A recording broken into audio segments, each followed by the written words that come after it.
diriger qu'ils pensent être des leaders qualifiés. C'est pourquoi nous, générations, on s'est sacrifiés, tout en sachant que notre vie pourrait y rester. Oui, le sacrifice du chemin de l'espoir. Nous prenons cette porte qui nous semble juste, cette porte du partir. Partir est notre évidence, partir est le seul échappatoire. Partir pour prendre la relève de papa, partir pour dessiner un sourire sur le visage de maman, partir pour ne pas agresser, partir pour ne pas tuer, partir pour ne pas se prostituer.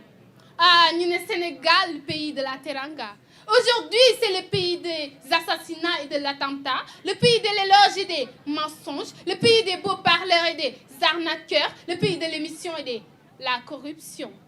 Ah, très charmante assistance. Si vouloir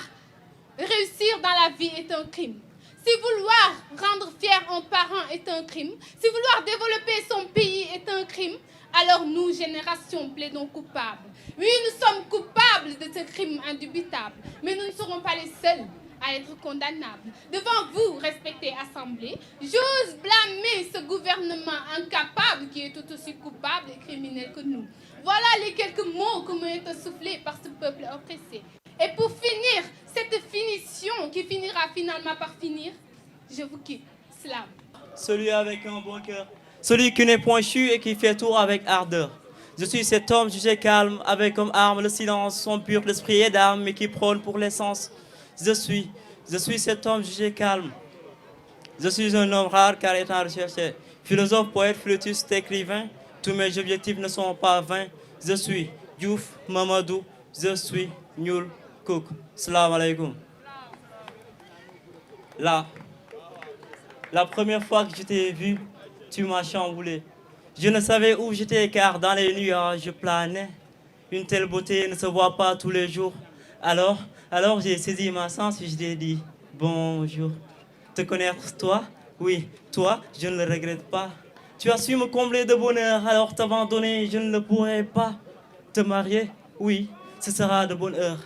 Mani wallahi leer na yaay sama wurus. Bu ma wéetee sama kaw si jaada yaay ñëw jox ma kurus. Mani wallaay jàpp naa la te doomu rëccati yow suñu mbëggeel dee la ba faw. Mais ne soxna si nekkal sama lingeer ma nekk sa buur may sa pat ngay sama fuur boo fi nekkul du ma ñor ndax yaay sama source. Ma ne boo fi nekkul jar nga ma def ni liir di jooy bay wekku naan salaamaaleykum. Dites à mon père que je suis amoureuse. Oui, en effet, je suis aliénée par cette beauté tellement gracieuse. Comment vous dire que je n'ai pas su résister à ses yeux mystérieux si pétillants de malice, à son sourire radieux des mille et une délices. Dites à mon père que je suis amoureuse. Je suis amoureuse du soleil qui se lève dans ses yeux. Je pense qu'elle réveille en moi le feu. À vrai dire, je suis amoureuse d'une vieille dame. Oui, cette dame aux mille et une flammes. Dites à mon père que je suis amoureuse. Amoureuse, elle a remplacé ma peine par des roses. J'aimerais tellement me noyer dans l'océan de son âme et y faire une pause. Elle est la parfaite incarnation de la beauté d'une mulâtresse à la fois pleine d'allégresse. Ah, mais comment ne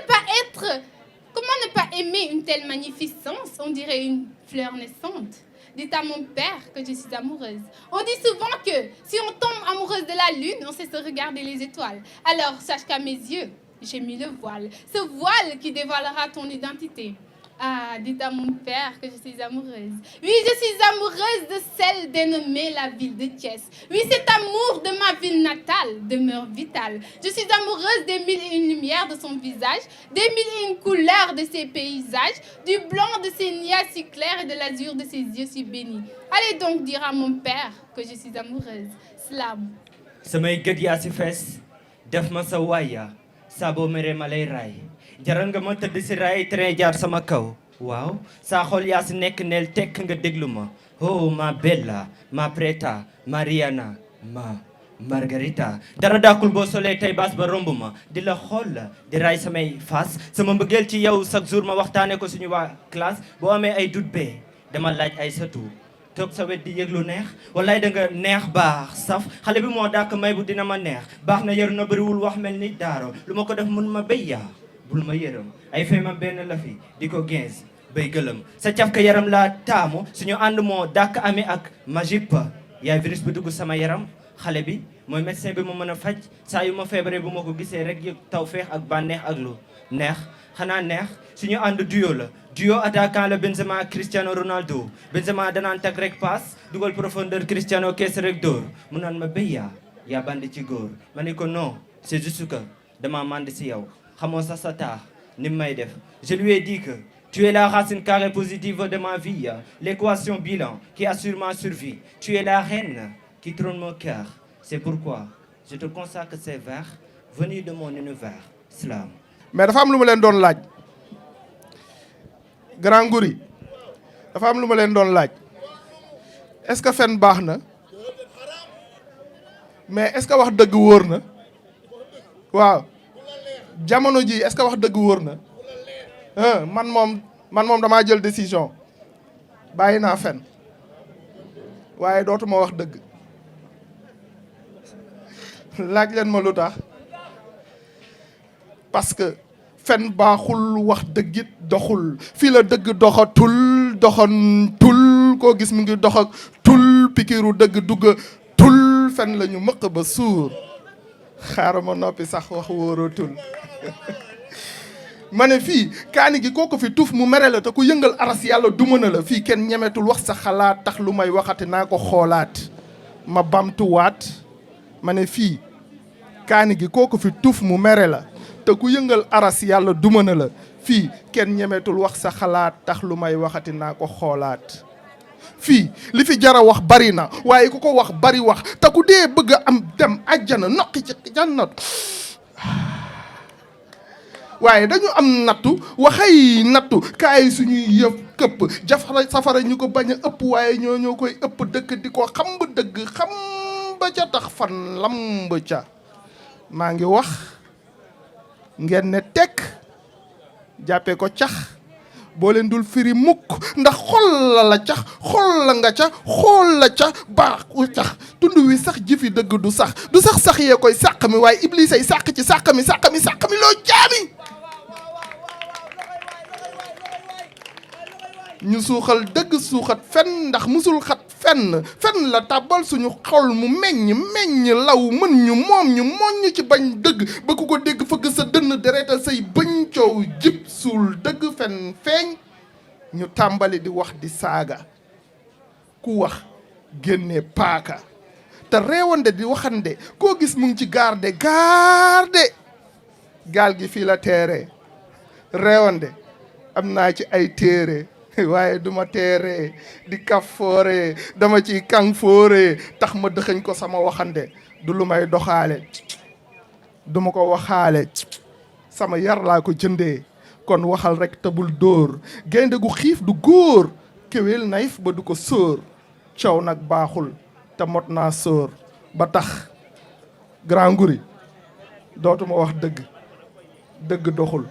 waaye bàyyi naa fen baaxul salaamaaleykum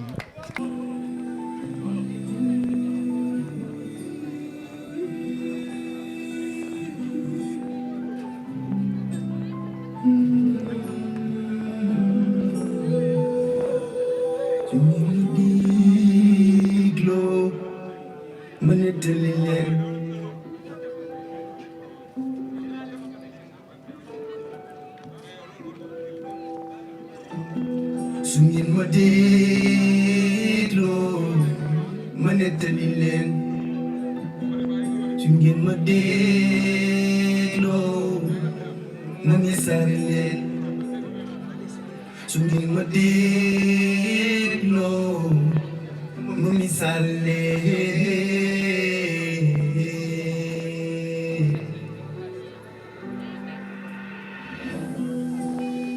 ñàkk a coono dikkal na ma bis xel mi xabtal ma ci yoonu mbëkk ma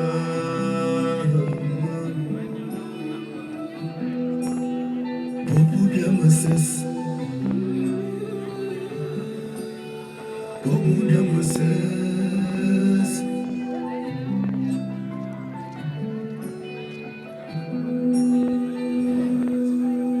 dumyaay su la bëgg am taxee jóg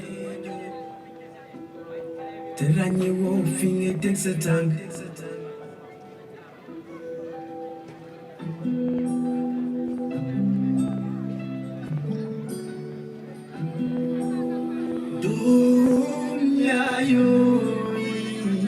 waaw su la bëgg am taxee jóge te ràññe woo fi ngay teg sa tànk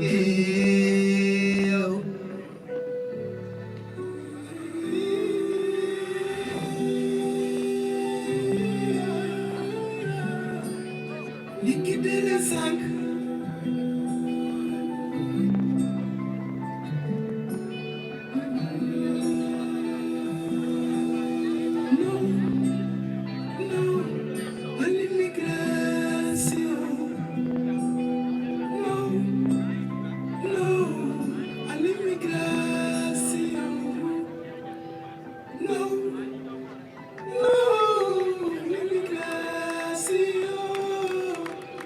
Merci beaucoup.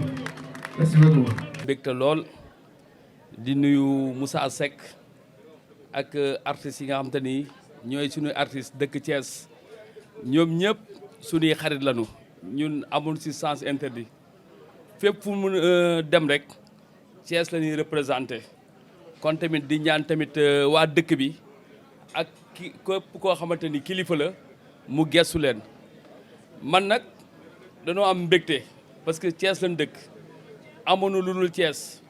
lii ngeen def tamit yàlla xam na ni chaque jour man ak Moussa Seck ñoo ngi ciy dox chaque jour ma ngi sama bureau bu dikkee tamit nit ku baax ku ma xam dinaa fexe ba mu gis ko waxtaan ak moom bu soobee yàlla dinañ ci jàpp tamit di wax ni Thiès lañu am di wax tutuma jeunes yi nañu gëm seen bopp xam ni nit ki lu mu def rek yàlla fekk si ko bu soobee yàlla dinañ gën a jàpp si mbir mi tey tamit di am mbégte ñu bi waale fi benn agence boo xam te ni ñoom it ay partenaire lañu ñu fas yéene ànd ñoom liggéey muy alxaq ki nga xamante ni ay ancien militaire ñi nga xamante ni tey jii dëkk Thiès ñoom ñoo fi nekk ubbi société mbër yi nga xam ne dañoo nekk Thiès yëpp ñoom ñoo leen di former gratuitement di leen defar garde rapproché di leen jox ay xëy ñoom it ñu jël ñu ñëw fas yéene ànd ak yéen ci liggéey bi jàppale leen di nuyu ñëpp wasalaam. bi nga xam ni dafa méngoog jamono parce que tey ku gis lii xew ci wàllu si côté géej gi di nga ni activité sensibilisation baax na si di féliciter GIE Théâtre du Monde si initiative bi jël ko fas yéene dem si ay gox-goxaat yi nga xam ni ñoom ñoo gën a impacté ci wàllu immigration clandestine donc di féliciter encore une nouvelle fois Moussa si initiative lancement bi di remercier également l'ensemble des partenaires yi ci jàpp parce que événement bu mel ni également soxla na ay partenaires yu ci jàpp yu ko gunge soxla na ay partenaires yu nekk ci wetam comme ça li ñëpp di jooy mu wàññeeku jamono juñ toll muy fléau bi nga xam ne moom mooy immigration clandestine ñoo leen di gërëm di leen sant seen teewaay. Représentant du ministre de la Culture, Madame Sankaré, Mesdames, Messieurs, chers invités, la recrudescence de l'immigration clandestine au Sénégal inquiète au plus haut sommet de l'État et décime notre jeunesse. Aujourd'hui, il est impérativement essentiel que tous les acteurs de la société se lèvent comme un seul homme et s'impliquent dans la recherche de solutions à ce fléau, en invitant les jeunes à ne pas braver la mer au péril de leur vie et à la recherche d'un Eldorado incertain. CNETPRO, une structure d'organisation et de production composée d'artistes et d'acteurs culturels, ayant plus d'une vingtaine d'années d'expérience dans le domaine des arts et de la culture, organise une grande tournée théâtrale de sensibilisation sur la thématique de l'immigration clandestine dans différentes localités du Sénégal, considérées comme étant des points de départ des pirogues vers l'Europe. Le théâtre sur scène est un puissant vecteur de communication capable de capter l'attention des cibles et le discours médiatique peut contribuer à désamorcer cette situation, d'où la nécessité d'entamer des conversations au sein des communautés de migrants sur des questions culturellement sensibles telles que la migration des jeunes, des femmes, sacrifiant aussi des enfants. Bien qu'il soit très difficile de faire évoluer les perceptions culturelles et les vraies causes liées à ces sujets, mais l'expérience des programmes de sensibilisation aux questions de ce genre montre que des changements d'attitude peuvent être obtenus sur une période donnée. Les thématiques développées à travers cette journée seront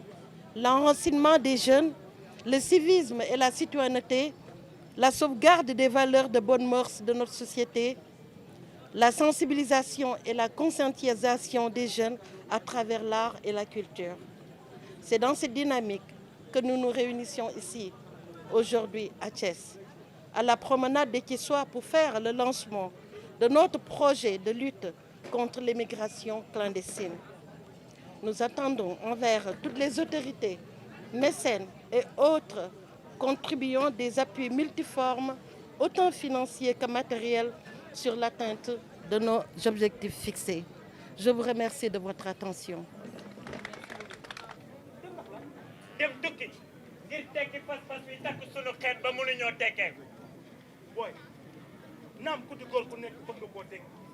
waaye fasas bu du jàkkaarloog saa boo yeewoo mënoo ko teg te dem ca fa mu waree dem naa fi dem waree gis nga bu kaw neexoon golo du wàcc waaye bu suuf neexoon nit kon golo dootul yéeg ñaata doomi réew mi fi tukki te tekkiwuñu dara ñaata doomi réew mi ñoo fi nekk di daan seen doole te tekkiwuñu dara mais tukki taxul nga doon fi dara waaye toog fi taxul nga tekki fi dara lii tawa ci dëkk bi su ko ñëpp tawee mbaa dina faju ñaata doomi réew mi ñoo fi tëdd feebar ñu leen di xool ngir ñàkk alal ju ñu fajoo ba keroog ñuy sàngoo suuf te gis nga potu ndaa bu dul maye ndox du mës a xam ndaalu fees booba loxo da ko faa fekk su ko fa fekkoon dina fañ mar ba ma yàlla ko mar woon kon bàyyil ma dem tukki ngir bu ëllëgee sunuy ndaa mën a fees bu romb ndox di rootaan si yeneen i gox bu sunu gox amoon ndox kon du ma rootaani ci yeneen i gox ñaata doomi réew mi ne ci tugal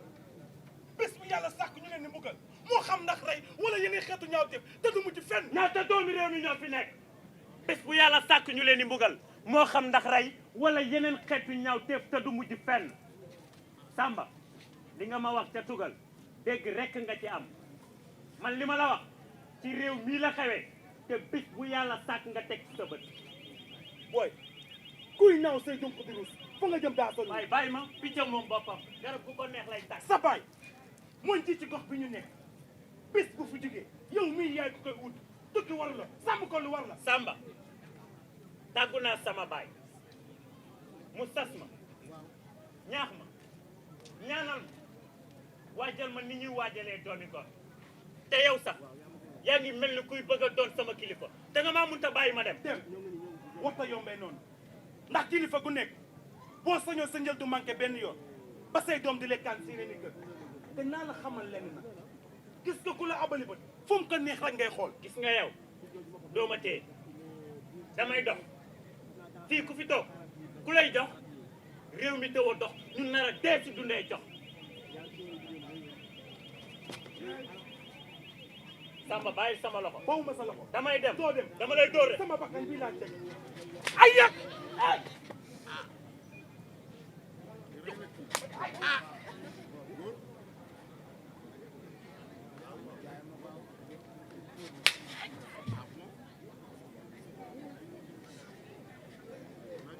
su kudd nopp doon tax a dégg kon mbaam kenn du ko dóor yéen fi ma mujjee ak yow nag doonul lu ma neex benn yoon mara naan su la taxee naan potit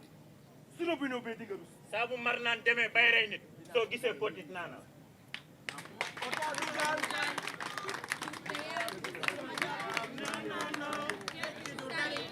ba saa yu la neexee wutali yoon Espagne bi du fo yoon xeewul li nga fo la foi régulière et boy jàpp leen gaal gi maa ngi nii dama retard maa ngi nii waaw bay teg leen ci na dem ay ja ba ko le may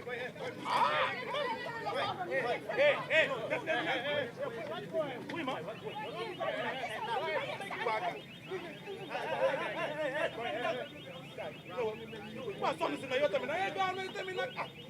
fii daal ñoom ñëpp xaj nañ ci gaal bi ngeen defee gaal bi ñëpp xaj nañ ay baax na ay sama baax na ay bismillah mais comme bu la neexee taal de baax na na ku nekk ñaan ci religion bi nga bokk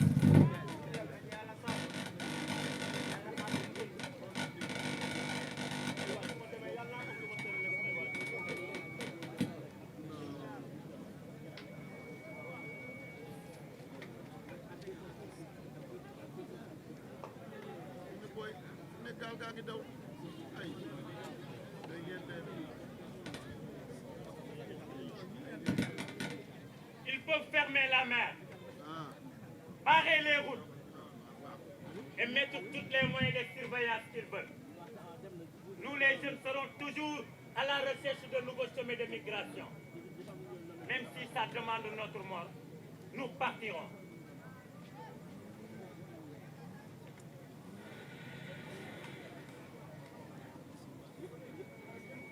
Mais ça va,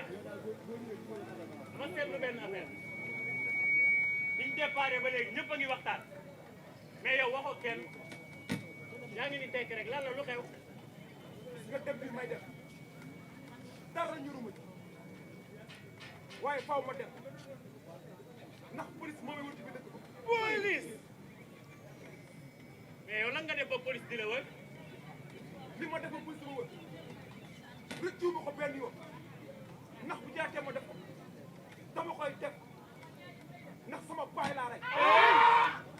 sa baay. criminel. ci gaal gi. mais nan la doom di tiimee baay du ko jur naan da koy rey. nan la baay yi tiimee doom ji ma jur bu ko jëlee suba ak ngoon guddi ak bëccëg boobu jëlee ci ëmb. lii moom dëgg la moom. lii moo tax ñu naan bala ngaa fil gémmi ñu sàmm faaw nga xam la muy walis. ah kon yow sa baay lii la jëf. ah booy yaay taaw de waa yaa rey sa baay de te damaa xam njëkk a juddu doon taaw da di sas bu rëy rawatina ndey soxla baay soxla laaj la te mënoo koo def loolu jot naa sol daal li weñ ci daw ba faaw nga koy jot moo tax booy mën na fi ngir wut ngir mën a samp sama ñooy xar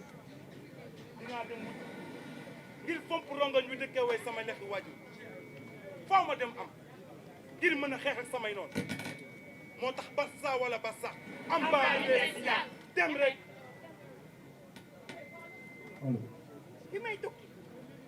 man dong la woon waaye léegi man ak sama doom la mu dund lu metti lu ma dul fàtte benn yoon lu ci mel ni xiif mar ak rafle ki ma waroon a jàllale dëkk ci di ma santaas nan ma kaay doon sama nekkaale soo bëggee ma yóbbu la Espagne bañ naa ba tëdd ca naaj ba ma xam ni loolu rek moo fa sës ma mujjee nangu doon nekkaale may tëddee suba ak ngoon guddi ak bëccëg bu ma jëlee ci am muy sama doom ji mu daw ay responsabilité man ma jël sama responsabilité dinaa jël sama doom dem ak moom Espagne ma ci góobe gar ko ñaar fukki at ak juróom laa jàng métier oto 2012 laa am permis ba 2023 mënu ma am sax bëna bu ma moomal sama bopp oto bu ma embauché balaa mat weer ñu dàq am naa ñaari rak muy ami ak fan waaye ñoom ay élèves lañ bu ñuy jàngi lu ma leen jox sax du ma ko am oto bi may dawal su ma xëyee du ma am lu ma joxe dépense am naa ñaari doomi bàyyi nekk bitim réew waaye duñ ma defal dara lii la olof naan suñu sama moo ko gën moo tax ma bëgg a dem ngir am sama yëfu bopp su ma ñëwee teral sama ndey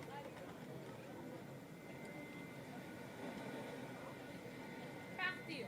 partir pour avoir de la richesse dem rek. partir pour être indépendante dem partir pour ne pas fuir dem rek. partir pour sauver mon honneur dem partir pour aider nos parents partir parce que nos familles ne nous respectent plus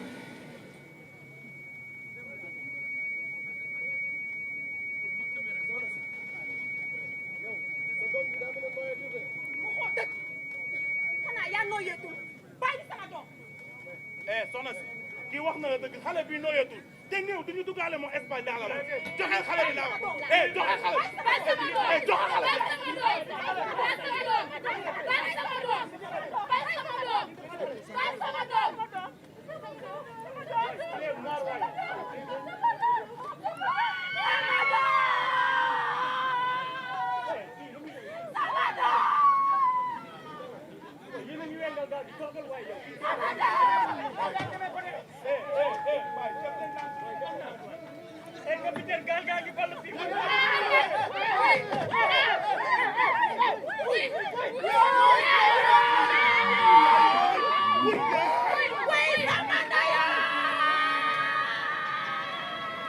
Gani kuy ganak may ngang sa ay binudong YouTube sa video mang kuy lag ay dem na benigyote na tingnan sa yala na bani gingor gya dila tingnan ko nalen gani kuy ganak may ngang nalen gani kuy ganak may ngang sa ay binudong kanatir ngami YouTube kuy may gal YouTube sa video mang kuy lag ngami ko digi yàlla naa ba nii ji wakaam di la tingan samay joogal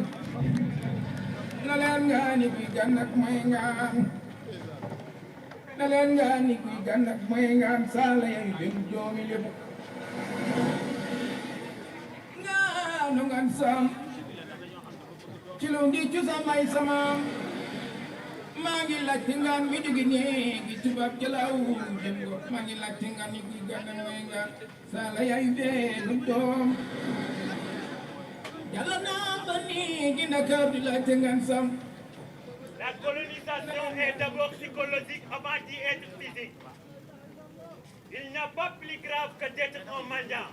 assis sur une mine d'or alors qu'il passe tout son temps à aller aveuglément dans un terre d'autrui. Certaines prennent la mer, d'autres le désert, désespérément en tentant d'atterrir sur les côtes européennes. Aller faire l'immigration clandestine, à être chassé, pour chasser et traîner par terre entre les riz d'Europe. Cela reste le sort de ceux qui ont pu échapper aux gardes-côtes.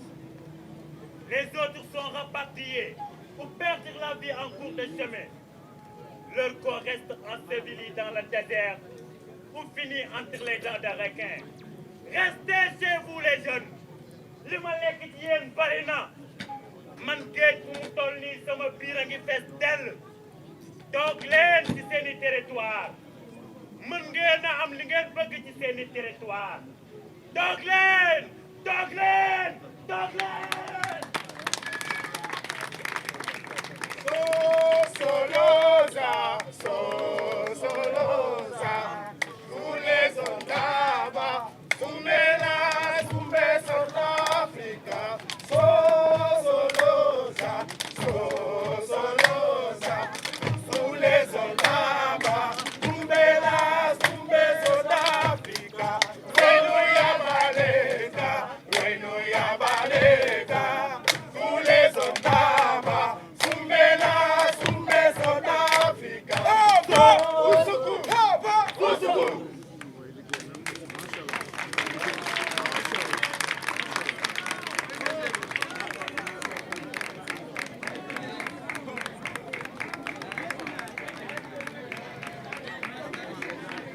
xewoon dem géej yóbbaale ay gaay fii la xewoon dem géej yóbbaale ay gaay lu waral lanku leen bañ leen woowee ca gaal ya ku ñu woo na nga lànk fu ngeen jëm delsi leen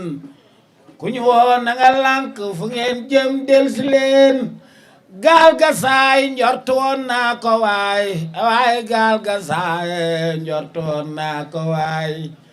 gaal ga saay njortoon naa ko waaw gaal ga saay njortoon naa ko waay géej ak mbiram yu rëy yamul lamboo ca biir nga jël sa gaalu looco teg ca kawam taal sa moteur sa yéene du leneen lu dul teeri ci réewi nasaraan sa dañoo waral lànk ku ñu woo ca gaal ya sama gaay fu ngeen jëm delsi leen réew mu mën a doon ndawi réew maa koy tabax te Sénégal am na lu Amérique amul am na lu France amul am na lu Angleterre amul mooy am nañ jamaa am nañ or am nañ fer am nañ pétrole am nañ gaz am nañ zircon way wuti leen xam-xam ndaw day wari xam-xam mu jaral ko lu ne 3e millénaire la ñu ne ku sàkkuwul xam-xam perte nga bu njëkk nasaraan see ñu doon jël di jënd di jaay ñu dooni jaam ñu dugal ñu ciy gaal waaye léegi ñun ñooy jaay suñu bopp yatt suñu gaal dem Europe ñu ñuy jaay man da jommi naa waaw esclavage foogoon naa ni jeex na moonte ñun ci suñu biir dañ daan jaayante ku yorob seetu ñu jox la nit wala nga yorum puux ñu jox la nit waaye léegi gaay ñooy yett Sénégal dem jox seen bopp nasaraan bi dama ni li Sénégal am Europe amu ko Asie amu ko Amérique amu ko am nañu or am nañ pétrole am nañ gaz am nañ zircon am nañ fer am nañ diamant waaye nag loolu xam-xama koy liggéey moo ko mën a produire jàngi leen nouvelle technologie yaa ngi ndaw day bëri xam-xam ku leen ko waxul sànk na leen waaye nañu ba wax ji nañu ba lamb yi waaw waaye lu pee jàmb jóob ja naaw na piis lay waddoo raaye baa nga xaf daay Banjuloo Gujaabi dëkk bi ci ñetti marché yi marché Alpha ak Muusante ak la ko war waaye Cees a neex a dëkk Mbambara Muusante R100 jàmm gën ngeen tak caali fayu grand standing laa jëm ak saa tey ma guddee Arcos jaral ngeen ma guddee te Sidi Maxtaar Mbay Mbasu jàmbaar ji ak si nga Cees xaralaak caadaa ngi may damoo xaralaak caada ngi may bége Afrique daj na bay dajaloo caada day daje ku fa jaar daj fa luy jariñ daj naa caada wuute na doj wa ëmb caada toj na daj samam réew soxna wa ñam caam madame Sankare hey ba jàngi jotee jàngi nga ba teral sa waskan jotee teral nga leen waaw chambre de commerce laa jëm jigéen a ko jiite jigéen ñi ana ngeen soxna Awa Caam yaa bari jom aka bari ngor ji koy ciment la yor benn yoon lay tooy jigéen ji gën ci kër mooy jigéen ji li gën ndey siin jigéen ju tool ba yaa ji war rafet na faste ji soxna Awa Caam Sankare ni ngay jiwee ku la roy for ci mbaax gu wér ndax jigéen ji jiital réewam jiital nag mbaax ci këram fu ngeen ne yéen a war a jiitu ngir rafet jikko bu dee dangaa tiis jegeel ma soxna Awa borom juddu borom taar borom diine borom njariñ jeeg bu ndaw jege naa la jiitul ma topp ci yow Abdou Karim Seck sama jàmbaar ji lay woyal Alaaji Maysa Seck ay sa baay Cees a ngi lay damoo Abdou Karim màgg naa sa baay ba ngay nurool Seck Abdou Karim a nuru baayam bu baax ba gàlli woo mbaax Seck loo baax du mën a doy Abdou dolli la yokku ak mbaax ndax nga mën a dab sa baay baa baax Alaaji Maysa Seck ay baayam yoonu murit da koy damoo Alaaji Maysa Seck sa baay moo dox ba Serigne Saliou Touré ñëw Thiès li la yàlla dogal Abdou Karim man de kontaan naa alxaq sécurité alxaq sécurité dafa am nag sécurité bu bees bu tudd alxaq Abdou Karim ma ko créé ancien militaires yi ancien gendarme yi ñëpp nga ca alxaq mbëri bu leen def bëre rek muy métier ndax bëre nag yàggul boo amee 45 ans da ngay retraité moo tax sawaratuma ci bëre man sax doon naa jéem a entraîner Moussa Mbaye di bëre mais après bi ma wutee combat wut ko kenn ñanguwumaa bëre loo ma laaj ko ni ko mais Siri Jaxatal yow kóllëre gi ñu seqal lan moo tax tëggoo ma mu ne ma màgg damay bañ a rey nit ndax booy yi fowuñu caaxaanuñu te yow fi mu ne comédie ngay def kon nag sama gars yi maa ngi ñëwaat soriwuma de non tey moom artiste chanteur comédien laa te billahi bi may doon artiste chanteur comédien yàgg na yow maa dàq gars yi jërë ngeen jëf mbokk yi ñuy seetaan à travers la nouvelle vision TV plus ñu ngi leen di nuyu bu baax di leen ziar di am mbégte di jàkkaarloo waat ak yéen tey nag ñu ngi fii nga xamante ni moom mooy Kajoor Glace ñu wuyu si les artistes comédiens ci bopp bi nag ki nga xamante ni moom mooy tonton Moussa Seck tey nag ñu fas yéene def lu am solo fii ci diwaanu Thiès muy projet de lutte contre l'immigration clandestine ñu dalal fi nag doomu Thiès bi nga xamante ni yaakaar naa ne nekkatul ku ñuy présenté à travers Thiès ou bien à travers le Sénégal ci taxawaay bu am solo ba nga xamante ni mu ngi koy def ci wàllu social am jàmm ñëpp objectif am du dara lu dul fa baayam tegoon tànkam mu teg fa tànk kooku mooy kan monsieur Abdou Karim Seck ki nga xamante ni moom mooy njiital mouvement Dekkal Cosaan monsieur Seck ñu ngi lay nuyu bu baax. waaw soxna Khadija ñu ngi lay nuyu bu baax di am mbégte lool si tasanteeg yow fii di am kontaan di rafetlu sa liggéey sa taxawaay am na solo si Thiès daal di la rafet di nuyu tamit sa organe de presse mooy Nouvelle Vision di ñaan tamit gars yi bàyyi ko xel daal oui. merci président gis nañ ni jàpp nga ci bu baax donc ñu ngi lay remercier bu baax a baax waaye tey nag ñu ñëw fii nga xamante ne dañoo wuyu si da nga wuyu si les artistes comédiens mu am lu am solo loo xamante ne ñu ngi koy def muy programme de lutte contre l'immigration clandestine tey bi nga ñëwee fii say impression par rapport ak. waaw vraiment tamit am na mbégte lool bon ba ma ñëwee fii tamit di sant yàlla. loo xamante ni bépp doomu waa Thiès tamit li ñuy def tamit boole si Abdou Karim tamit sant yàlla lii tamit vraiment tamit lu am solo la si dëkk bi kon tamit artistes ñoom bu ñu defee lu mel nii tamit boole ma tamit damay gën a sant yàlla daal di am mbégte lool looy. yow ku la xam la ci social ku la xam la ci li ngay faral di wax toujours fa sa baay Alaaji may sa fekk tegoon tànkam fa ngay teg tànkam waaye ku la xam it xam ci jàppale jeunesse bi tey ñoom ñi taxawal projet. pour contre la lutte contre l'immigration ana ban yëg-yëg nga ci am waaye it ban taxawaay nga ci fas yéene taxawee. waaw yëg-yëg yi moom sax am vraiment dama kontaan parce que nit ku ne amoo lu dul say waa dëkk amoo lu dul say jeunesse loolu tey ñoom bu ñu ñëwee ba gis leen tamit ni ñu duggee si gaal gi mu xaw a doy waar nit ñi di faatu nit ñi di ñàkk seen bakkan jigéen ñeeg yëpp tamit dafa xaw a metti sa bitim réew leen fi foogee amul bitim réew li ñuy ñaan tamit ñu toog fii. ñu gën leen a jàppale di lancer appel tamit gouvernement bi tamit ñu xool tamit ñi ñuy fal ñu xool tamit ñi ñuy taxal ay ndombal tànk bu fekkee dañ la taxal ndombal tànk nga tent sa oto tëj say buntu jeunes yi mënatunoo jot si yow nga jël xaas bi di ko rawale yow ak say mbokk tamit foog nit ñi dugg si gaal yi parce que nit ñi ñoo jaaxal di lancer appel tamit président Macky Sall mu xool tey ñan la war a fal ak ñu mu war a jàppale pour nu mën a jàppale jeunesse bi man sama objectif mooy taxaw jeunesse bi lépp lu ma am bokk ak ñoom daal. lépp lu nga am bokk ak ñoom est-ce que mën na préciser tuuti pour que defee jeunesse bi ñi lañ seetaan ñu mën a am courage mën a déglu say kàddu waaye it mën a appliquer li nga xamante ni moom ngay wax parce que yéen homme politique yi bu ñu nee jàppale rek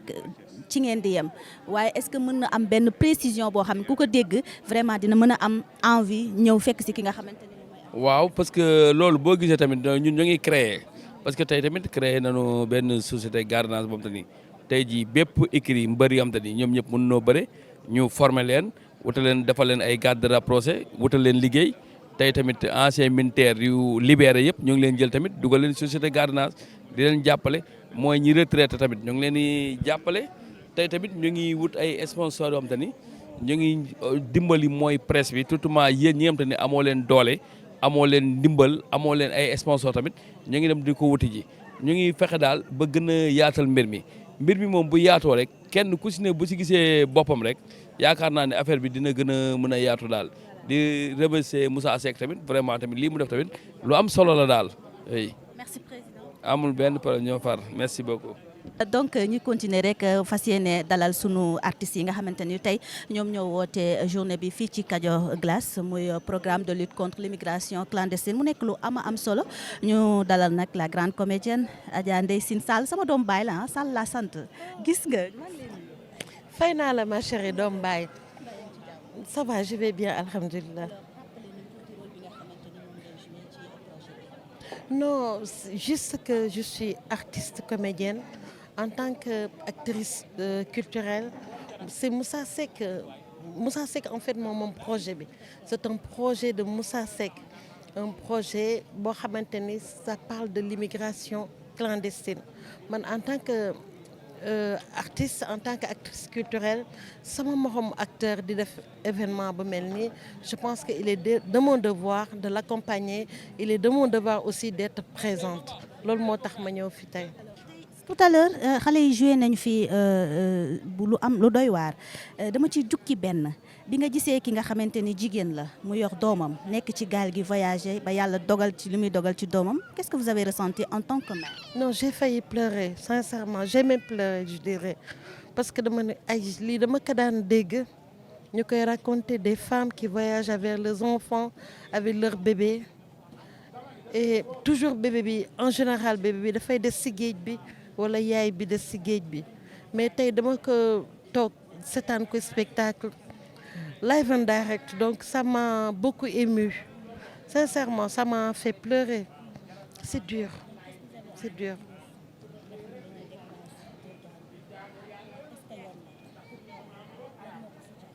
Non, man je suis contre l'immigration clandestine surtout par la mer moi je suis contre parce que su ma gisee temps yi événement yi ni muy amee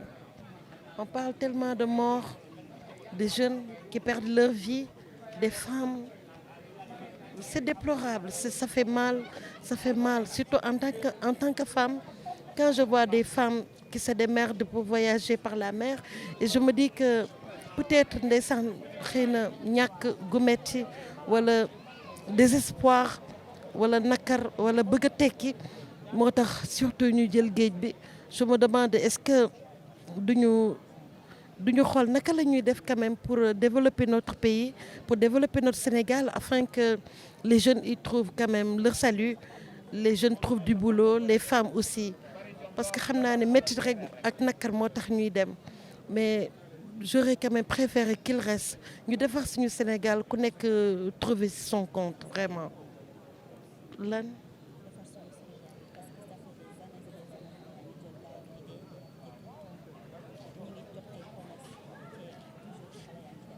Non, je dirais pas que yomb na je dirais pas que yombul parce que comme li ma wax tantôt je sais que par désespoir moo tax ñuy jël mer bi ñu jël géej gi est-ce que defar Sénégal yomb na mais man c'est que toog bi daf ma gënal que façon dee en fait façon dee bi moom ma metti c'est dur. Je vous en prie. Toujours dans le programme des artistes comédiens à Thiès donc lutte contre l'immigration clandestine ñu dalal fi un monsieur boo xamante ne tout à l'heure vraiment nee naa la wàcc na podium bi macha allah li mu wax day dëgg pur bien que nit ñi ñu ngi doon reetaan mais boo ko xoolee ba ci biir da ngay dégg ni li muy wax dëgg kese la ñu bàyyi la nga présenté wu à travers la Nouvelle Vision TV. Alors merci beaucoup c'est indépendant aux mains liées, c'est indépendant à la gorge nouée. Je suis ce navire qui navigue sans bouée, ce navire dans le néant de l'océan amarré. Je suis de cette mer pillée, violée depuis plus de 400 ans, cette mer qui, malgré tout, espère toujours être sauvée par ses enfants. Je suis cet Africain qui croit ferme au devenir de son continent, cet Africain qui invite ses frères et sœurs à en être conscients. Je suis Kamou MC l'Africain qui réclame l'Afrique aux Africains. Je suis natif du département de Thiès, dans la région du Sénégal, de nationalité africaine. Je suis la voix de la liberté et de l'unité africaine. Inch'Allah. Une belle présentation. Merci beaucoup.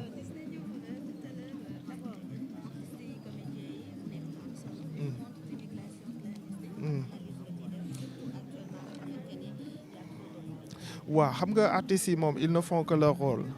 Ils éveillent, ils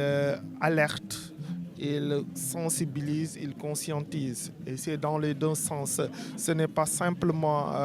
les gens qui partent, mais également les gouvernants qui alertent. Donc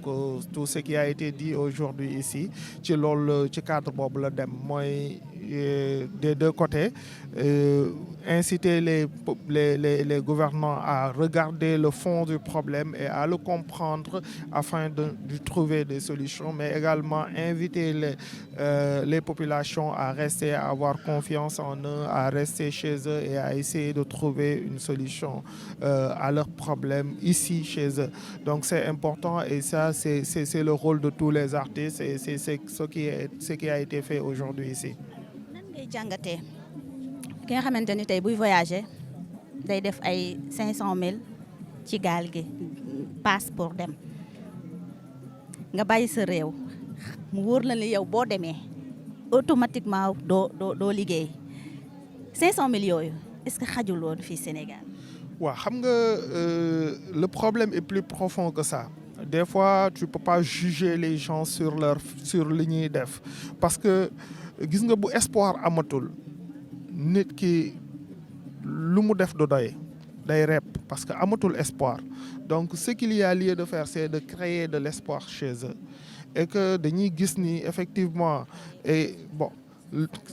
comment créer de l'espoir déjà c'est de montrer aux populations que li ngeen am fii nii ci seen dëkk da leen di revenir. Déjà, c'est de limiter au niveau du gouvernement la gabegie financière. C'est également de ne pas montrer aux jeunes que tey jii nii yow mën nga jàng mën nga am diplôme mën nga am métier te sa métier doo ci réussir mais ki nga xam ne tey il est simple politique muy tabax kër di dawal ci oto yi moom la ñuy tagg ci kër yi moom la ñuy kii donc ça également ça crée des problèmes. Parce que nit ñi dañuy gis ñu ngi ci dëkk bi ñoo nit ñi ñoo dëkk da ngay gis koo xam ne da ngeen di nekkandoo amul métier wala liggéey may ko li mu def juste parce que il est politique il est dans le gouvernement mu commencé dawal oto yu rafet mu commencé tabax ay kër mu commencé kii léegi moom la ñuy tagg ci koñ bi moom la ñuy kii ci koñ bi mais bàyyi keneen ki nga xam ne c'est ça bàyyi ki nga xam ne mu ngi rey boppam chaque jour di ut lu mu am te mënu ko am et que ci ñi ciy dem c'est pas parce que bëgguñu liggéey tey chaque jour nga gis xale yi yor ay kii di def ay promotion yor seeni saak di wër di jaay ci dëkk bi pour lu ñu am chaque jour nga gis ci tali bi ay nit yoo xam ne dañuy dugg ci biir oto yi da boo demee Dakar da nga ko fay gis lu bëri da ngay dugg ci biir oto yi di jaay pour ut lu ñu am te ça ne le sert à rien nga gis koo xam ne il est jeune il crée son entreprise problème bi muy njëkk a am mooy taxe chaque jour mu am ay gàllankoor yoo xam ne mooy tax du avancer ci li mu nekk et puis nga nekk ci entreprise ñi lay njëkk a freiner mooy say mbokk parce que da ngay ñëw c'est ça da ngay ñëw teg sa entreprise commencer liggéey mais say mbokk ñooy njëkk a ñëw taxaw commencer la leb commencer donc yooyu yëpp c'est ça yooyu yëpp ce sont des problèmes yoo xam ne tey di nga gis koo xam ne dina am 500000 bu ko investir mais danaan su ma ko investiree dañ may leb après ma daanu wala investiroon na mu daanu donc bu amaatee leneen danaan ma génn dëkk bi dem feneen moo ma gënal donc loolu ce sont des problèmes yoo xam ne il faut que ñu xool ko parce que y a beaucoup de choses yoo xam ne. y a énormément de choses xam naa dañuy ñëwaat bu ko defee ñu defaat beneen émission spéciale merci beaucoup. madame Sankaré Oumou Thiam Sankaré moom la ñu fas yéene décorer mais avant tout dañuy woo monsieur Michael Mbaye nga xamante ni moom moo fas yéene def la présentation monsieur Michael Mbaye s'il vous plaît. PPA dont le siège est basé à New York aux Nations Unies. La délégation est conduite par son président, M. Cheikh Tidiane Mbaye, représentant national. Nous avons M. Babacar Gueye, BG Couture, et moi-même, coordinateur national, le doyen Michael Mbaye. Il s'agit donc, à chaque fois que de besoin, de faire une distinction à l'endroit d'une personnalité dans ce pays-là.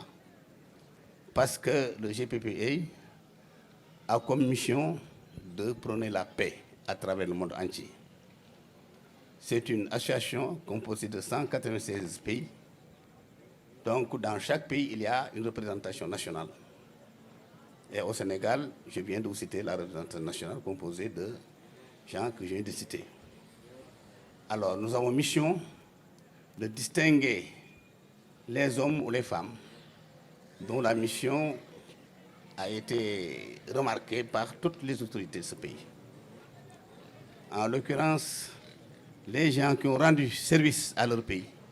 dans les différents domaines. Et une dame héroïne, une dame courageuse, une dame travailleuse, une dame patriote qui a été l'objet d'une distinction. Je vous nomme Madame Oumou Sankaré. Vous voulez, s'il vous plaît. Donc, Madame Oumou Sankaré va aujourd'hui mériter de cette confiance. Elle fera aujourd'hui l'objet de titre d'ambassadeur de la paix. Alors, nous invitons M. Cheikh Tidiane Baye, le président de GPPA national, de venir remettre le diplôme d'ambassadeur de la paix à Mme Oumou Sankhare, s'il vous plaît. Donc, man maa ngi tudd Babacar Gueye, je suis couturier modéliste maa ngi fii Thiès. Ah Thiès nag fi lañ juddoo fi lañ màggee fi lañ amee suñu lépp dafa fekk ni bis bi nekk bis bu rëy ci ñun mu nekk bis boo xamante ne que bu ñu sañoon acteurs culturels yëpp fi daje acteurs économiques yëpp fi daje groupement femmes yëpp fi daje mais dafa nekk lu xaw a bette ci ñaari fan la ñu averti madame Sankhare ñu ni ko nag lii bis la boo xamante ne que dinañ la wan ni la soxal na waa Thiès dayoom ëpp na fii dayoom romb na fii ñuy wax rek ni que incha allahu rabbi dinañu jàpp bis boo xamante ne que nañ daje chambre de commerce groupement femmes yi nga xamante ne que jaar nañ ci ay loxoom groupement femmes yi nga xamante ne que formé na leen groupement femmes yi nga xamante ne que tey jii bu ay ndaw toogee Sénégal xalaatuñu jël ay gaal ginnaaw yàlla moo tax su ma waxee loolu nag fu leer laa ko teg Thiès réyul lépp lu fi nit di wax mën nañ ko firndeel muy que accompagné na fi ay jeunes yu bari ci ay formation yoo xamante ne que ci wàllu ñaw wàllu couture li nga xam ne mu mooy suñu domaine formé leen tàggat leen ba nga xamante ne que dañu xam lan mooy leadership wax leen lan mooy seen réew wax leen nit la ban taxawaay la war a am ci réewam nit bu bëggee émerger fan lay jaar ba taxawal entreprise am ba ndaw yooyu mu nekkoon 4 groupes de 25 jeunes yooyu kenn ku nekk amul kenn ku ci xalaat jël gaal pour génn Sénégal donc loolu nag bu ko defee ci kër gi ñuy wax chambre de commerce ak benn équipe boo xamante ne que ñëpp tam taxawaay boo xamante ne que ni ku nekk yaa ngi fexe nooy def ba joxe sa participation sa wàll ci liggéey bi mooy développement Thiès kooku nag buñ koy sargal rafet na ñun ñëpp ñu sargal ko di ko ñaan ñu tàjj ko bu baax a baax muy madame Sankhare ñu may ko loxo baax a baax alors di wax rek ni que man ci wàllu ñaw laa yëngatu depuis 2000 su ma jumul 2004 laa ko xam te it soriwul bi muy ñëw Thiès jamono yooyu ku xam chambre de commerce ak léegi xam ni na mu meloon bu njëkk ak moom bi mu fi ñëwee am na lu bari lu mu fi yokk loolu nag bu yàlla dogalee kooku ñu dem ba koy def ambassadeur de la paix jàmm de weesuwul ndaw bu am liggéey di ci teral ay waajuram jàmm weesuwul nit koo xamee ne tàggat nañ la ba nga gëm sa bopp jàmm weesuwul nit ki dem ba xam boppam ba xam naka lay gérer njabootam naka lay gérer environnement naka lay gérer entreprise am foofu la jàmm commencé donc ñu koy ñaanal yàlla lii ñu ko takkal lii ñu koy fas yéene jox mu nekk njiglaayam tey mu bañ fi yam yàlla na yàlla def mu nekk njiglaayam tey li ci kanamam yàlla gën koo yaatal mu gën a rafet. li ñu war a wax yëpp wax nañ ko suma collègue yi wax nañ ko mais mënuma bañ a wax parce que madame Sankhare dafa doon koo xam ni vraiment mënuñu ko bañ a témoigner parce que doon na koo xam ni mouvement bi daf ko fekk ci li nga xam ni ci la nekk muy lan dialogue social en entreprise. Qui dit dialogue social dit la paix. Nous, on travaille sur la paix. Donc, tous les ambassadeurs de la paix qui seront nominés, en quelque sorte, seront des médiateurs. Ils devront travailler pour les processus de paix, travailler pour la prospérité. Parce que GPPI est Global Prosperity and Peace Initiative, l'initiative pour la prospérité et la paix. On ne peut pas parler de prospérité sans parler de paix. Madame Sankhare en est une, parce que elle travaille dans le cadre du dialogue social. Et le dialogue social permet de formaliser la démarche des processus qualité, la démarche des performances qualité. Et Madame Sankhare est en train de travailler sur ça. Man xamna ci dara. Donc, personnalité la boo xam ni vraiment on ne peut que vraiment sargal ko. Parce que, en fait, vous avez le devoir de continuer à travailler pour la prospérité et la paix pour votre pays. Je vous remercie. C'est un honneur pour moi, vraiment, de recevoir cette distinction de la part des organisations internationales bilingues, d'après ma compréhension, franco-américaine, c'est ça? Ouais. C'est ça? Basé aux Nations Unies. Basé aux Nations Unies, donc c'est un honneur pour moi, cette distinction. Je ne sais pas qu'est-ce que j'ai fait pour le mériter, mais en tout cas, à partir d'aujourd'hui, nous avons déjà l'étendard et nous engageons justement à faire vivre la paix, à contribuer à œuvrer pour une paix sociale. En ce moment même, pour le Sénégal en a besoin. Ouais. Donc je vous remercie, je remercie Cheikh Tidiane, donc, qui a fait cette démarche-là depuis 3 ans maintenant, je pense depuis avant le Covid. Ouais. On en a parlé. Depuis avant le Covid, et ils ont fait cette démarche-là. De même que le doyen Michael Bay, avec qui j'ai cheminé pendant longtemps. Ils sont venus nous voir. Et je pense que comme a eu à témoigner mon frère et ami Babacar Gueye, que je salue, que je remercie, ils ont eu à témoigner vraiment de visu ce que nous vivons. Et notre contribution justement par rapport à Mme Sall, au message que vous avez fait passer tout à l'heure, notamment réussir au Sénégal. Nous, au niveau de la Chambre de commerce, nous appelons réussir au Sénégal. Et nous sommes dans cette activité depuis 2007. En 2007, dans le cadre d'une 9e fête, nous avons eu à mener, à coordonner une activité, un programme avec l'Union européenne, avec le retour des rapatriés d'Espagne et des personnes vulnérables. Et par ces vulnérables, on parlait des personnes vivant avec un handicap ou bien des personnes vivant avec le VIH, donc des porteurs sains. Nous en avons encadré plus de 300, accompagné des acteurs non étatiques.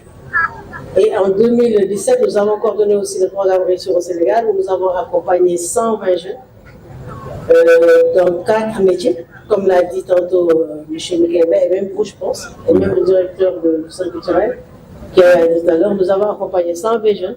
dans divers métiers. Et pas plus tard que l'année dernière, nous avons coordonné un programme avec 400 jeunes, toujours avec l'Union européenne, Réussir au Sénégal, dans le cadre du programme Archipelago. En partenariat avec l'ISEP de Thiès et le CFP de Pégou. Et pour dire que nous jouons notre partition. Et l'accompagnement, en fait, c'est une formation duale qui dure 6 mois, donc 4 mois en théorie et 2 mois en entreprise. Et après, nous, la partition que nous jouons, en fait, nous faisons la promotion de l'auto-emploi. Parce que tous les jeunes ne peuvent pas être recrutés par l'État ni par le secteur privé. Donc, nous faisons la promotion de l'auto-emploi, ce qui fait que nous leur offrons le départ. Donc, pour créer leur entreprise, c'est à savoir le registre de commerce et le linéaire. Donc, au niveau de Thiès, nous en avons encadré plus de 200. Au niveau de Mbour, qui est coordonné par mon collègue qui est là, M. Aziz Konaté, que je salue. Au niveau aussi du secteur de l'audiovisuel, nous avons eu à encadrer jusqu'aux jeunes de jazz, et là avec l'ONG SAP au Canada. Et là, je viens avec un fils à moi, Omar Sarr, de Actu-Thiès, que nous avons accompagné avec des volontaires canadiens, donc qui les forment au métier de l'audiovisuel et d'éthique. Pour dire que nous jouons notre partition. Mais évidemment, c'est une goutte d'eau, vous me direz, dans la mer. Mais l'essentiel, c'est que nous jouons notre partition. C'est pourquoi tout à l'heure, quand j'ai vu les scénarios qui se passaient ici, quand j'ai entendu votre plaidoyer, je me suis dit, mais tiens, là, nous sommes nous sommes tous des mères de famille. Là, nous sommes tous des pères de famille. Donc là, c'est un fléau national. Je me suis dit que cette distinction qui arrive aujourd'hui, donc arrive à son heure, parce que pour réussir à les fixer sur place, c'est la paix d'abord. Et si on est ambassadrice de la paix, donc nous avons à jouer notre partition. En tout cas, moi, pour ma part, je vous remercie. Je remercie mes collègues de la Chambre de commerce. Malheureusement, tout le monde n'a pas pu venir. Ma famille, parce que tu m'as appelé vendredi soir. Donc, ça faisait moins de 48 heures. Néanmoins, la Chambre de commerce est très bien représentée. Aziz est là, Omar est là. Les enfants sont là. Donc, il y a aussi Toudou, Ahmadou qui sont là. Donc, j'accompagne par Vincent, mon homonyme, et ma petite fille qui est là. En tout cas, toute la famille est représentée. Disons, côté génération. Et je pense que Babacar a à dire, au niveau de la Chambre de commerce, avec les femmes de développement, avec les amis, avec la famille et avec vous. Ouais. Hein? Je pense après votre tournée, ou bien même si on peut avoir un moment pendant votre tournée, on va faire une cérémonie au niveau de la Chambre de commerce, parce que quand même, c'est une distinction qui tient compte que nous tenons à rendre internationale. Pas pour nous, mais pour le message que ça porte. C'est pourquoi je tenais à mettre en ça avant, porte le message. qui est une fleur de pureté, De paix, pour montrer de paix, pour montrer que vraiment ça va dans tout cœur. C'est ça. Et quand ils sont venus me voir à la maison, ils ne m'ont pas reconnu, parce qu'ils m'ont trouvé dans les champs. Parce que moi, effectivement, je joue ma partie avec mon mari et ma famille. Nous jouons aussi la partition pour l'insertion professionnelle des jeunes. Donc nous avons une ferme intégrée et nous vivons là-dedans. Ce qui fait qu'ils m'ont trouvé dans les champs en train d'arroser les pieds de monde. J'étais en beauté, j'étais toute chaleureuse avec mon chapeau. Et là, nous sommes en train aussi d'incuber des jeunes au niveau de l'industrie agroalimentaire, au niveau de la ferme intégrée. Et des jeunes qui travaillent pour eux-mêmes, aujourd'hui, sont incubés. Donc ça, c'est un message que je lance à tout le monde. Donc, il faut aider les jeunes, il faut les incuber, il faut les accompagner, il faut les coacher, il faut leur donner du métier. Mais il faut aussi que les jeunes croient en eux, croient en leur pays. Parce que c'est la génération future. Nous, pratiquement, nous sommes presque à la porte de sortie. Hein? Donc là, c'est la génération future. Et le Sénégal a besoin de la main-d'œuvre jeune qui vont offrir vers l'Eldorado. Hein? Donc cette main-d'œuvre-là, nous en avons besoin. Nous avons la mer, nous avons la terre, nous avons pratiquement tout au Sénégal. Il reste peut-être juste la paix que nous allons promouvoir et nous espérons réussir. En tout cas, je vous remercie du fond du cœur. présenté tamit ci réew mi ci àdduna bi sax laay wax parce que seen image àdduna bi yëpp xam nañ ko ngeen def liggéey bu rafet ci métier bi ngeen nekk ba defe naa ni képp koo xam ni jikko ñor na la am na lu mu jàng ci yéen ngeen di nekk ci ay projet yoo xam ne dafay laaj taxawu ngeen sollicité ku mel ni président Aly Ngouille nga xam ne waxuma sax li mu soxla Sénégal di ko wër mais moom nitu social la nit ku baax la ku mën a jàppale doomu aadama la moo tax bi ñu yëgee projet boobu ngeen ñëw ci ñun waxtaan ci ñun ma ne Moussa malgré calendrier bu chargé la yore jamono bii ñu toll ndax ñoo ngi déggante mais xam nañ ni calendrier bu chargé la yore malgré tout ça envoyé nañ ko message yëgal ko ni dinañ ko teewal fii mais seen rendez-vous ak moom c'est fixé incha allah te mën naa ne du yàgg ci semaine bii bu ñu delsee di ngeen toog ak moom ci seen projet bii ngeen nekk waxtaan ci ak moom su fekkee même bu dul taxawaay financièrement dafa am xalaat di borom xam-xam mën leen a taxawu financièrement mais mën leen taxawu tamit ci ay xalaat te jàpp naa ni réew mi ñor na ko ku mu gis ngay liggéey loo xam ne mi ngi jëm ci réew mi surtout lancement bi ma fi dégg ci projet boo xam ni lu jëm ci xeex immigration clandestine loolu vraiment c'est un projet boo xam ni waxuma sax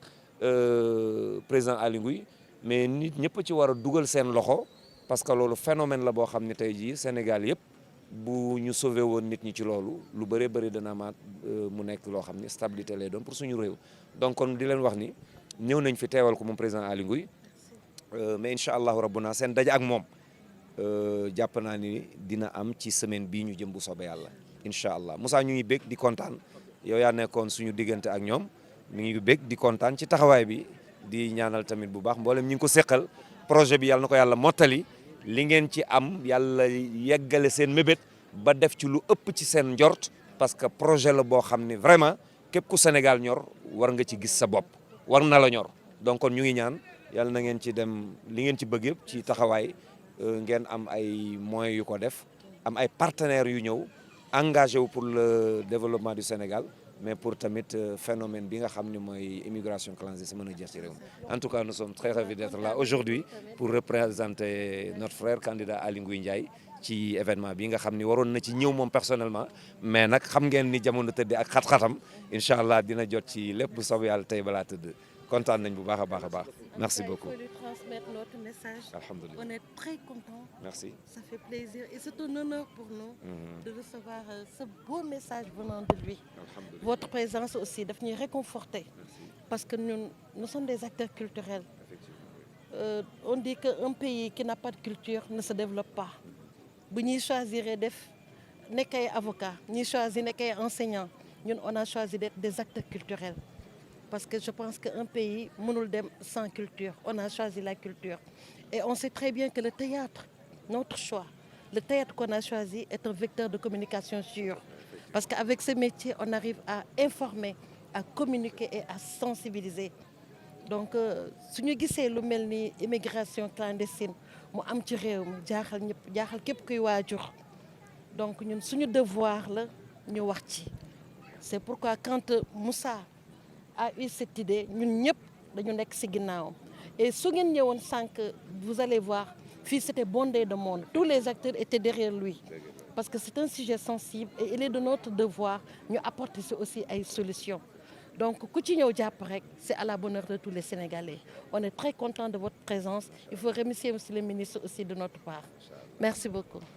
Voilà, merci beaucoup très chers internautes de la Nouvelle Vision Plus TV. Donc ñu ngi leen di sant bu baax di leen gërëm mais également di sant ki nga xamante ni moom mooy Moussa Seck comédien international moom mi nga xamante ni moom mooy initiateur activité bi muy projet de lutte contre l'immigration clandestine. Waaye ci kaw loolu aussi dañuy remercier délégation yi nga xamante ni jot nañ fee jaar des personnalités au niveau de Thiès. Donc ñu ngi leen di remercier bu baax a baax a baax